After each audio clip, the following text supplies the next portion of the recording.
अस्सलाम वालेकुम। Lecture 94 part B start करते हैं जी, कैप 5 का। भाई चुप कर जाएं। अच्छा जी, ये क्वेश्चन कल आपको होमवर्क में दिया था, page 404, question number 4, Gladiator limited, Faraz वाला। कितने बच्चों ने अटैम्प्ट किया? गुड, शाबाश।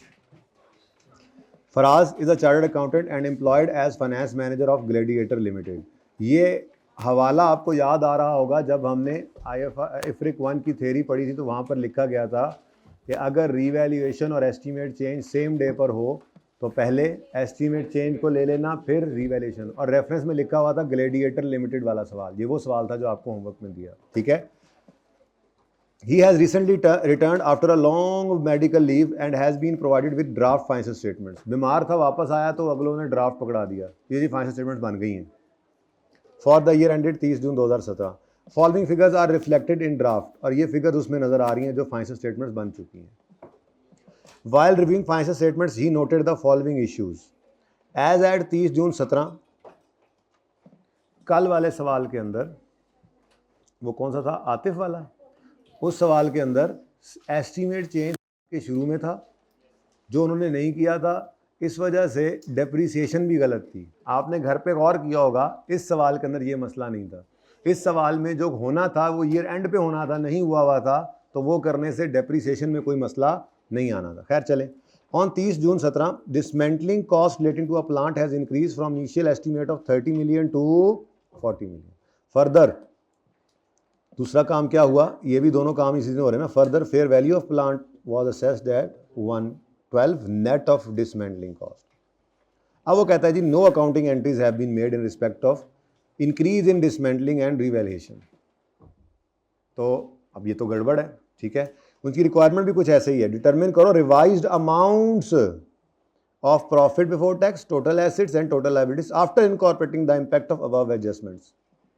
अब इस सवाल और कल वाले सवाल में रिक्वायरमेंट में फ़र्क क्या है? कल वाले सवाल में उसने कहा था कि आप इम्पैक्ट बताओ, एसेट बढ़ेंगे, कम होंगे, लायबिलिटी बढ़ेंगी, कम होंगी। आज उसने वो गलत फिगर्स देकर कहा है इनको सही करके बता दो। बाकी तो सवाल वैसा ही है, ठीक है। अब 30 जून की फाइनेंशियल स्टेटमेंट्स में, 30 जून 17 की फाइनेंशियल स्टेटमेंट में ये फिगर्स नजर आ रही हैं, और 30 जून 17 की फाइनेंशियल स्टेटमेंट्स में एक प्रोविजन फॉर डीकमीशनिंग को उसने रिवाइज करना था और रिवैल्यू करना था, जो कि नहीं किया गया, तो उस वजह से गड़बड़ तो है। अब उसको हमने करना है। वो कह रहा है इस एडजस्टमेंट को लेकर रिवाइज फिगर्स निकालो। अब प्लांट के बारे में डिटेल दे रहा है। The plant had a useful life of 5 years, मतलब जब लिया होगा, व्हेन इट वाज परचेज, आगे बताया हुआ है। ऑन यकम जनवरी 15, तो यकम जुलाई 15, तो 30 जून 16 और 30 जून 17 तक कितने साल पहले ये खरीदा था? तो ये 2 साल गुजर चुके हैं, ठीक है जी। The carrying value of plant, the carrying value of plant and related revaluation surplus included in financial statements are इतने and इतने मिलियन रिस्पेक्टिवली। इसका मतलब शायद 30 जून 17 से पहले भी कोई रिवैल्यूएशन हुई होगी, पर हमें उससे क्या, उसने हमें 30 जून 17 की 30 जून 17 की फाइनेंशियल स्टेटमेंट्स है ना, for the year ended 30 June 17, ये ड्राफ्ट हैं जो बन चुके हैं। और वो कह रहा है कि the carrying value of plant and related revalue surplus included in financial statements.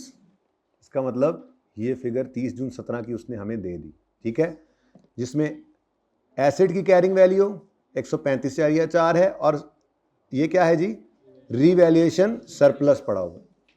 अच्छा, अब एसिड जो है वो मेरे बच्चों यहीं पे ना कर दें, वहाँ पे कर लेते हैं, ठीक है।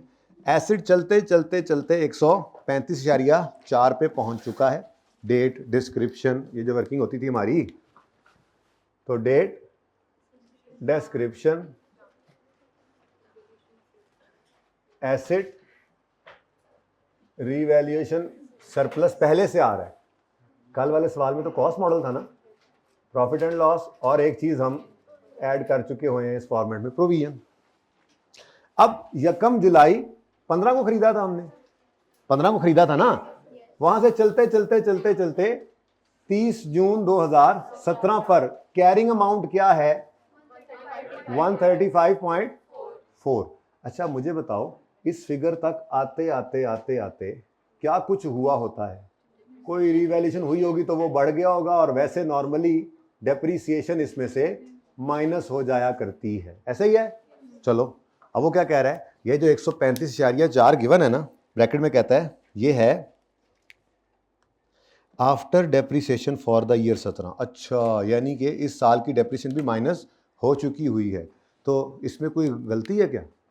ये तो अच्छा हुआ कि ऐसे हो चुका हुआ है, ठीक है। और सरप्लस भी इसी दिन का बता रहा है, कितना सरप्लस बता रहा है? 3.15 मिलियन। 3 अब यहां इस फिगर तक आते आते क्या हो चुका होता है, जैसे यहां डेप्रीसिएशन माइनस होती है तो यहां पर इंक्रीमेंटल डेप्रीसिएशन माइनस हुआ करती है, even surplus debit retained earning credit वाली फिगर, ठीक है। तो ये भी उसने आगे लिख दिया, after transferring incremental डेप्शन for the year. इसका मतलब सब कुछ बिल्कुल सही हो चुका है।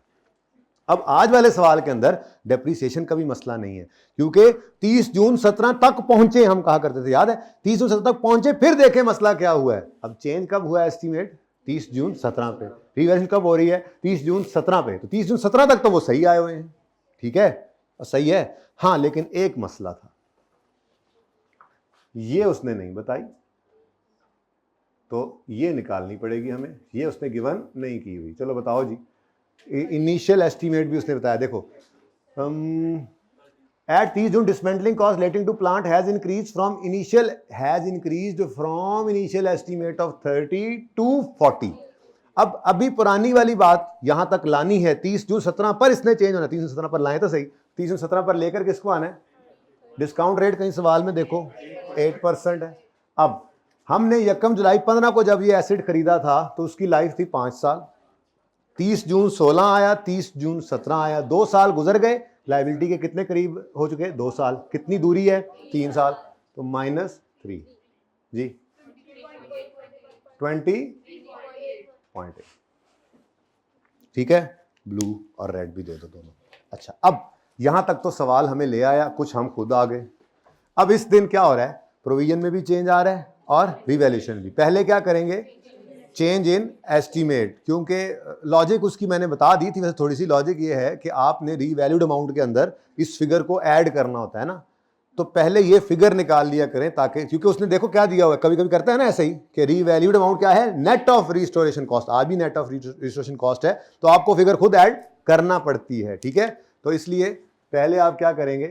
30 जून 17 रिवाइज्ड कैरिंग अमाउंट, ठीक है जी। अब कौन सा मॉडल है जी आज?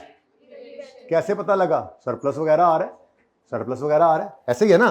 तो अगर रीवैल्यूएशन मॉडल है तो याद है आपको मैंने कहा था, इधर चेंज आए तो इधर तक रहता है, इधर चेंज आए तो इधर कोई नहीं जाएगा। अब अगर प्रोविजन का चेंज है तो मैं नाल मिटा लेना सी तुहाडे मोबाइल नाल जी, पता नहीं फिर की मिटना सी, मोबाइल या इसको डैश लगाकर 135.4 करें, ठीक है। अब इसको चेंज करना है 30 से 40, और ये तो कोई चेंज नहीं हो रहा, सिर्फ प्रोविजन का चेंज है। बताएं जी फिगर 31 पॉइंट, बैलेंसिंग 8 आ गया। ये 8 क्या है? प्रोविजन में इंक्रीज आया है। अच्छा चलो चेंज इन एस्टीमेट ही लिख लो, लेकिन प्रोविजन का इंक्रीज है, गम है, सैड किताब में लिखा हुआ था, सैड, ठीक है। अब इस गम ने आके देखा, पहले खुशी पड़ी थी, इस क्रेडिट ने इस क्रेडिट को डेबिट किया। ये जो इंक्रीज इन प्रोविजन है ना, ये दुख की बात, खत्म कहानी। और 4.85 का लॉस जो है वो पीएनएल के अंदर चला है, ठीक है जी।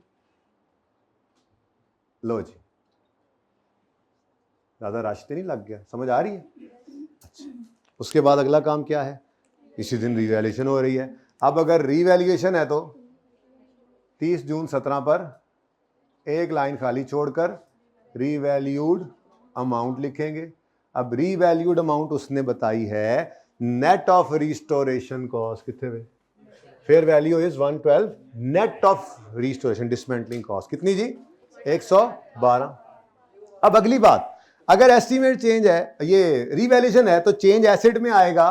फौरी तौर पे हम ये काम कर लिया करते थे कि इधर इस चेंज ने हिट आकर नहीं करना, तो यही प्रोविजन है जिसको हमने यहाँ पे, तो इसीलिए मैंने कहा पहले आप क्या कर लिया करें, प्रोविजन चेंज कर लिया करें, एस्टीमेट चेंज को पहले ले लिया करें, क्योंकि ये फिगर हमें अक्सर ऐड करनी पड़ जाती। ठीक है, चले अब कितना बन गया 0.8 सरप्लस आ गया जी। 8.4 का रीवैल्यूएशन सरप्लस, यहां पर ये बैलेंस चलो उधर लिखा हुआ है जी। 8.4 आ गया। अब इसने कहा हेलो भाई गम साहब, अभी अभी आए थे, अभी अभी जाओ। 3.55 का सरप्लस फिर से आ गया। लो जी साल एंड हो गया। डेप्रिसिएट नहीं दोबारा कर देना इसको, डेप्रिशिएट होकर यहां तक पहुंचा हुआ है। ऐसे ही किया था। अब ये काम जो होना था ये उन्होंने नहीं किया हुआ। ठीक है, सरप्लस दोनों एंट्रीज पहले कर लेते हैं। चलो मैं ओरिजिनल एंट्री यहां का, ओरिजिनल पहले क्या होना चाहिए था, प्रोविजन क्रेडिट, सरप्लस डेबिट और balancing PN. Provision credit, revaluation surplus debit हुआ है, पीएनएल में बाकी हमने बैलेंस डेबिट किया है, और प्रोविजन क्या हुई थी, ये पहली ब्लू एंट्री 8 से प्रोविजन क्रेडिट, सरप्लस जो पड़ा था वो खाया गया और बाकी 4.85, साथ ही रीवैल्यूएशन हुई।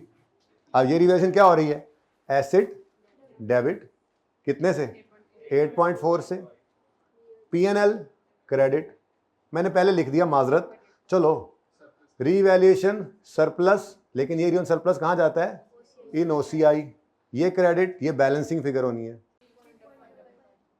और पीएनएल क्रेडिट जो पड़ा था, ठीक है, ये बैलेंसिंग है यहाँ। ओके, अब ये होना था और क्या हुआ है, ये हुआ ही नहीं। ये तो सबसे आसान काम होता है ना। चलो तो जी जो होना था वो नहीं हुआ, तो हम फिर वही काम कर लेते हैं। अब उसने क्या कहा था, रिक्वायरमेंट क्या थी, रेक्टिफाइंग एंट्रीज करनी हो तो बेशक कर लेना, मेरा तो कोई दिल नहीं कर रहा। ठीक है, अगर करना चाहो तो बेशक कर लेना, डायरेक्ट ही कर लेते हैं। ठीक है, उसने हमें फिगर्स दी हैं अनएडजस्टेड, कौन कौन सी,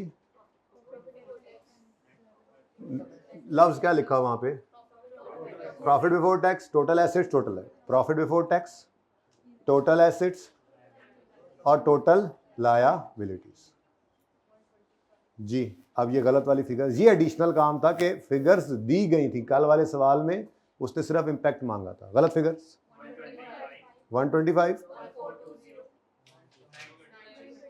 925। अब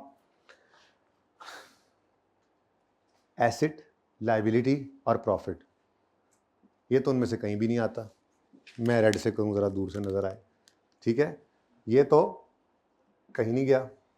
पीएनएल रुक जाओ, प्रोविजन रुक जाओ, एसेट रुक जाओ, ओसीआई, ये चेंज इन इक्विटी में जाना है, ये ओसीआई में जाना है, बोलो नहीं ये भी ओसीआई में जाना है। सॉरी आई एम सॉरी, मैं लिख देता हूँ, सॉरी मुझे लगा ट्रांसफर कहीं ऐसे थोड़ी गलती हो जाती है, बंदा बशर हूँ।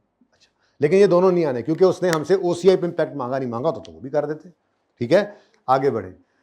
प्रोविजन क्रेडिट, प्रोविजन को बढ़ाओ, इंक्रीज करो provision, provision is a liability +8, asset debit, asset को बढ़ाओ 8.4 पॉजिटिव। मेरे ख्याल से तो ये तो कैंसिल हो रहा है, और अगर ज़बरदस्ती करना है तो ज़बरदस्ती ये कर सकते हैं आप कि आप कहें जी पीएनएल डेबिट मतलब एक्सपेंस बढ़ने से प्रॉफिट होगा कम, और फिर 0, ऐसे भी कर सकते हैं, और यहाँ पे लिख दें एडजस्टमेंट का जो भी नंबर। ठीक है जी, तो ये आपकी एडजस्टमेंट हो गई, ये आपकी एडजस्टेड फिगर्स आ गई 125। ठीक है जी,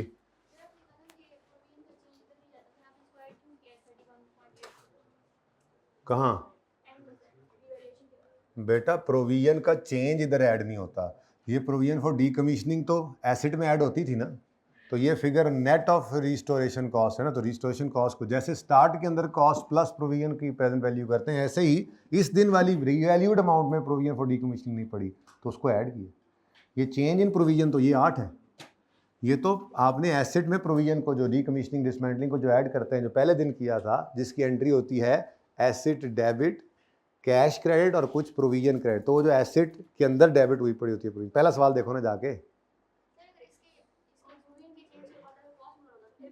नहीं, अगर कॉस्ट मॉडल होता तो ये 8 सारा यहीं पे आ जाता, दरमियान वाले 2 होते ही ना, कल किया तो था।